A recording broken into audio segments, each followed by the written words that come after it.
Howdy ho, folks. Welcome back to another tutorial. In the last tutorial, we learned how to create a Redis module, which gave us access to an IORedis client, which we injected into our polls provider.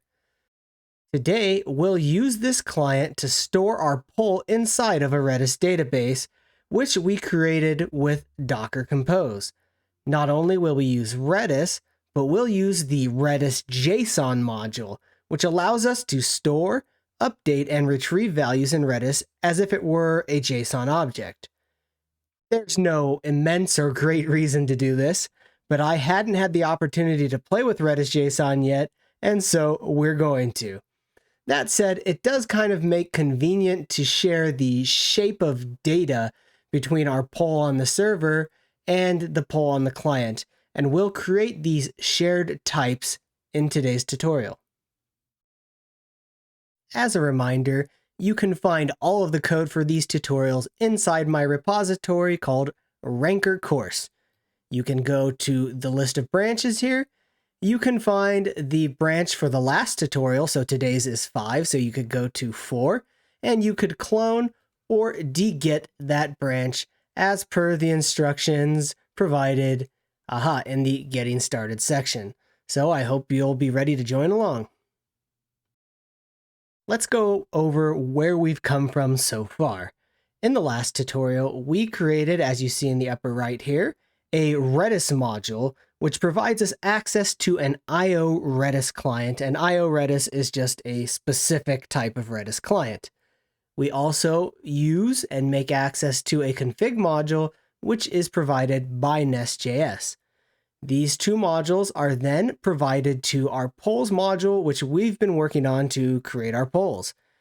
We've so far worked on this controller to add HTTP methods and access the request bodies and send responses to a client. We also scaffolded out our polls service with some methods and some application logic for creating IDs. And today we're going to create a polls repository, which will make access or make use of the Redis module to store polls inside of a Redis database. Let's now get working on scaffolding out our polls repository. To create our polls repository, let's go into the source folder, polls, where we are organizing our various polls features, and create a file that we'll call polls.repository, which I spell wrong frequently, so forgive me, .ts. I think I spelled it right there. Now we'll add some code to get this working. Here is our first little bit of the polls repository. You'll notice that first we're going to use this @injectable, which allows us to provide this repository as a service, or a provider, I should say, to our polls module. In fact, let's just go do that right now. Let's go to polls module, and under providers, let's add polls repository. And so now that class is going to be available to other classes within this polls module if we save. Back in the polls repository, let's go over what we've done here. So we named it a polls repository. We've then added a private variable called TTL, which stands for time to live. And this will end up storing how long the poll should exist based on environment. We do this inside of the constructor, where we inject the config service, which was made accessible in the polls module. If we go back to the polls module, you'll see that we imported the config module from NestJS, which we configured at the root of the application. And then back in this polls repository, we can get this config service, and we get the poll duration variable, which is defined in the server folder .env file for a time of 7,200 seconds, which is 2 hours. We also inject a Redis client, which is unused as of yet, with an IORedis key. If we go back to our Redis module, kind of at the source folder, not the root, we can see that we exported this IORedis key, and we sort of defined our module with a provide field of IORedis key. So we need to get this field and use an @inject decorator on this class constructor field to get access to the Redis client. So that's what we need to do to scaffold out our polls repository. I now want to take a little bit of a left turn and create some shared types for our polls definitions that can be used both in the server app and which we haven't built yet, but if we scroll up, the client app. So we'll do that by using npm workspaces, but we'll need to add another workspace that is neither the server nor the client. So let's add a folder here, and not there, but let's add the folder at the root, and we will call this folder shared. The next thing we'll need to do to get this working is add this shared folder in our root level package.json. And if we scroll up to workspaces, let's just add another folder or workspace called shared. And this may produce some errors because we don't actually have a node module yet in the shared folder. So let's save this. And now let's open up the shared folder where we will add a package JSON file with the configuration and the repositories, or I should say, sorry, the dependencies of this shared module. I'm going to quickly copy and paste this code or this configuration for this package.json, but go ahead and go check out the repo for this course if you need to get this, since it's kind of tedious to copy it down. Here's our module definition, and it will be called shared. We don't really care about the version now, although you might in a real application. This will have a main file at index.ts, so the root of shared will have an index.ts file. And then we have some dev dependencies like React and Socket.io that may be required for our other types we'll define here. And then we'll also need to have TypeScript. Since we need to have TypeScript, you know what that means. It means we need to create a tsconfig file. And again, you could use TypeScript init, but I'll just copy some configuration I've already set up. Now, I don't think there was anything too special about this configuration, except that I remember some library, I think it was Socket.io, had some issues with its types based on the version of TypeScript we're using. I didn't actually have any problem with the code, but I skipped live check, which means that we're not validating code in libraries. Let's now make sure to install all of these dependencies and make sure our module has access to them. And at the root of the file, since we're using workspaces in this root package JSON, we can just run install from the root here. While that's going on, let's go ahead and create some of our types. And we're going to call these poll-types.ts. For now, we're just going to include some very basic types, but the main one is the structure of the poll or the data that will be put into Redis. It will have an ID, it will have a topic, which is just the topic of the poll, like where do we want to go tonight? It will have the number of votes each voter gets. I guess it could be votes per participant to be in line with. We have participants, and participants is an object which has a key, which will be the participant ID. This name doesn't matter, but it's just to help us know what the key actually means. And then the poll will also have an admin ID, which is the user ID of the person who creates the poll. To export all of these, I'm going to create an index.ts file. There we go. And then we're just going to export all of the types from poll types. Our module should be about ready to go now.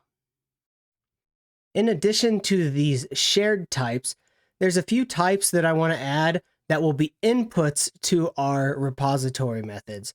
So let's maybe shrink this shared. Let's maybe close all the files to clean things up.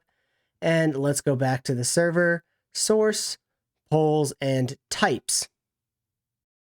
Now up here, maybe I want to denote that these types that end in with fields, like create poll fields or join poll fields, are service types. And then beneath this, we'll define a section of repository types. And these types will end with a data suffix. I might have said prefix for fields, I meant suffix. Here are the types that we'll need for our create poll method and add participant poll. And like I said, we'll suffix them with data. The create poll method needs these fields, and the add participant data will need these fields, and we'll see the usage shortly. With that necessary aside out of the way, let's go on to create our methods inside of the polls repository. We're going to copy some code for the create poll method here, and we'll give a couple spaces after the constructor. And we'll save, and then we're going to do some imports. Let's import create poll data, which we just added in that types file. The poll will need to be imported from that shared module. Now you can see the audio imports doesn't quite work, so we'll go up here and maybe say import poll from, and then we can just use shared, which is the name in package.json of that shared module. So we should be able to save this, and if I hover, we should be able to see the poll, and if I command click, we actually go to the poll in the shared folder here. Let's go back to polls repository. Let's see, what other errors are we getting? Okay, at one point I throw a server exception or a 500 error if there's some problem in Redis, and I will just command click to import this from NestJS common. And we can save this. All right, now let's see what we actually do here. So to create poll, we receive the votes from voter, topic, and these votes from voter and topic come from the initial post to the polls controller. So they are posted via a REST API. The poll ID and user ID will be created in the create poll method of the poll service. And so we'll extract this data, and this method returns the promise of that poll type we just defined. The initial poll will have the poll ID created in the service, the topic and votes per voter defined in the REST API call, and it will be initialized with no participants. Now this may seem a little weird, like why don't we just add, the user ID key and then some data on that user? And that's because we're actually going to connect the users as participants with their JSON web token, which we'll create next time. So hang in there, be patient. We'll get around to this soon enough. Then we're going to add a logger, which maybe I didn't mention that last time, but we added this logger, this private read-only logger, which will be called polls repository. So when we access the class's name, its name is just itself in this case. And then we're going to log that we're creating a poll, and then we're going to just create a stringified version of that poll. Next, we're going to create a key in which to store this entry in Redis. Now, you may be familiar that Redis is like a key value store, and so you always have to store things. Even if it's a JSON object that we're storing in Redis, we still have to give it a key. So we're going to store it under the polls sort of name, and then with the poll ID separated by a colon. Then we're going to access the IORedis client here, and we're going to actually use some very low-level commands because as of yet, the Redis client doesn't really have advanced features for JSON, so we're just going to use this Redis client's multi-command. And the first one we're going to do is going to be send command, which is just for like a normal Redis command. And so these arrays are kind of like a concatenated version that you would type into the Redis console. So very rudimentary version of Redis commands. And then we're going to use JSON set, which is how you set a value for a key in JSON. The key is going to be polls, poll ID. A period means that we're going to be at the root of that JSON object. And then we're going to stringify this initial poll to store in Redis. Then we're going to add a second command, which is actually just going to be to set an expiration time on this whole poll key. And that will be that time to live of 7,200 seconds we recently set. And then we call exec to actually execute these series of commands. Then we'll return the poll if it's successful. If we have any errors, we'll throw that 500 error we just imported, and we'll log a message that could be useful for the production application or debugging in development. We'll create 2 more methods today, and the next one will be called getPoll, which we should hopefully go over a little bit faster since we somewhat explained this client here. And we'll add it a couple lines beneath here. And in this case, we're just going to accept a poll ID that we want to fetch. And of course, we'll return a promise of a poll since this is asynchronous. We'll add a little logging saying we're attempting to get it. And we craft the key with the poll ID. And then we'll try to get this by sending the command JSON.get, which is the CLI type version of getting a JSON object with the RedisJSON module. We'll get the key, which is poll's poll ID, at the root with the period, and then we'll just log this current poll with verbose, which I think maybe gives you more logging of the object. Later on, we'll have a field on current poll called has started. So that means if someone tries to join a poll that already starts or has already started, they'll get a validation error basically saying that the poll's already started. If that's not the case, we return the poll, and otherwise any other error will be an unknown error, which we'll throw. Lastly, we'll add a method to add a new participant. All right, I copied that. Let's scroll to the top. This will need to use add participant data, which I will command period and import from type. That's one of the ones we just added. We'll log that we're trying to add a participant with their user ID and name to the poll. We'll craft the key, but this time the path is going to be at the participants.userid. So this is actually somewhat different. We've been storing JSON entities or objects like structures in the root with just period, but now it's going to be at participants.userid. If we scroll up to our poll, or actually if we command click into it, we see that we'll have these participants, and then there will be a participant ID, and then it will store some string of data, which we'll show later. So that's how we can access this field. Let's scroll back down, too far there, to get the participant's path and that key of the participant's object here. So we're going to say JSON set the key at the participant path, and this will just end up storing their name, at least for now. And I think that's actually all it will store in the end, is the participants will be a map of their ID to their participant name. Then we will actually get the poll, and we'll do that with JSON get, and we'll get the root key. Now you could get the poll here, or you could actually, in the service method that's going to end up calling this, you could also then call the get poll. So this just depends on how truly data oriented you want this repository to be. I'm just fine actually re-getting the poll here with a JSON.get. Then we parse this JSON as a poll. Now in the first example where we created the poll, we just trusted that the data we inserted is correct. But in this case, we actually have to pull it. Since it comes back as a string, we have to parse it into a JSON native JavaScript object. And then we want to tell TypeScript that it will be of poll type. We log that the participants in the poll are currently the poll.participants, and we return the poll. Otherwise, we throw an error.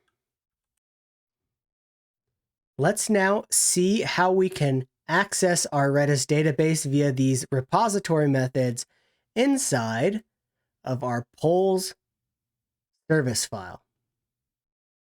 To be able to access this polls repository, we need to include a constructor. And remember, in the constructor, we can access our services that have been injected in the module. So if we go back to polls module, we see that we injected this polls repository via the providers.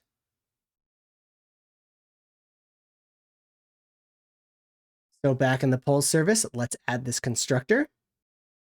We will add this just beneath the opening bracket or brace of polls service. And then we need to import the polls repository. Next, I just want to add a logger. so that we can log some information about what's going on. And then we need to import logger from NestJS. And this logger will just be called poll service. We'll now update the content of create poll. Mainly what I want to update is what happens after we create the poll and user IDs. So we'll actually call create poll with these fields spread, meaning like the votes per voter and the topic, along with the poll and user ID. And then we can call this .polls repository, which was injected via the constructor or via the module, and then we access via the constructor. And then later on, we're going to actually create an access token based off of the poll ID and user ID. But for now, we'll just return the created poll, and we'll look at this poll inside of Redis to make sure that it's inserted when we test this out. Let us now update the join poll. So beneath this user ID, I'll add some code here. We're going to add a little bit of logging. I guess we do not have this poll ID, so maybe we'll just leave this one blank for now. Or maybe we'll just write something like some ID. Or in fact, this will be coming from the fields.poll ID. So I think I had something wrong in my notes there. And then we will get the poll by passing in the fields.poll ID. So I'll have to update my documents here. And then we will return this joined poll, which is returned from the get poll method of the polls repository. And then we'll return this on the polls key as JSON. Lastly, we'll update the rejoin poll method. In here, let's add a logger saying that we're rejoining the poll. And this time I got it right. Fields.pollID, fields.name. And then we will call our repository's add participant method with these fields and return the poll that our repository spits back at us. We're not actually going to use this one today, I don't think, but let's just save it anyway. Whew.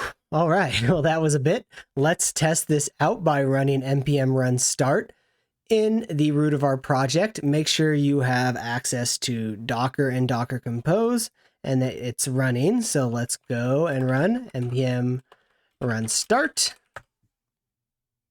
It will start up our client. It will start up our server and Redis. And we get logs showing that our server and Redis are all running, which is fantastic. For this demo, I'm going to be using Redis Insight version 2 preview. That you can download this for free if you just Google it. Or you could also get version 1, which opens up in the browser. This kind of creates a separate browser window, but it's more or less similar and has a dark theme because that's all the rage. Let's go to the home page. What you will end up doing is adding a Redis database with localhost 6379, which is your default Redis port. And then you'll be able to go into that and you'll see key value pairs that are added to Redis. And this is nice because it supports the RedisJSON module. So when we create our poll, we'll see it as JSON here. To create this poll though, we're going to use Postman. I'm here in Postman, so let's go ahead and create a poll, maybe called what do you want to do today or what to do today, that will have 3 votes per voter and the first player will be player 1. So let's go ahead and send this. You can see that we get a poll with ID 26014Y. Let's go back to Redis Insight and see if that exists. You can refresh Redis Insight by clicking this refresh button. And hey, what do you know? There it is. Polls, and remember our key is polls : then the poll ID. And you see that it has the ID, the topic, the votes per voter, and the admin ID, which is the user's ID that created the poll. We're going to end up returning this via JSON or via the controller to the user in the form of a JWT, and then that user will connect the application with WebSockets using that JSON web token. But for now, just know that that is their ID we created. If we go back to Postman, we can copy this ID from the poll, and we can then reach out to the join player endpoint, which is polls join, and let's paste that ID, and we'll see that they were able to join the poll. Now, this doesn't actually change the poll. It just sort of returns a JSON web token. Well, not yet, but it will as of next tutorial. But let's go into our terminal and see that we attempt to get the poll and then to join it. So we fetch that poll, which happens when a new user wants to join the poll. And you can see that we have lots of logging that we recently added. So that is all that we're going to do this time. Next time, we will make use of NestJS's JWT module, which will allow us to sign JSON web tokens and then send them back to the client application, which they will eventually use when they establish a WebSocket connection with our NestJS service, and then they'll be able to communicate back and forth using real-time data. So I hope you're excited to get on to the more new stuff, the stuff that's a little more interesting. See you then.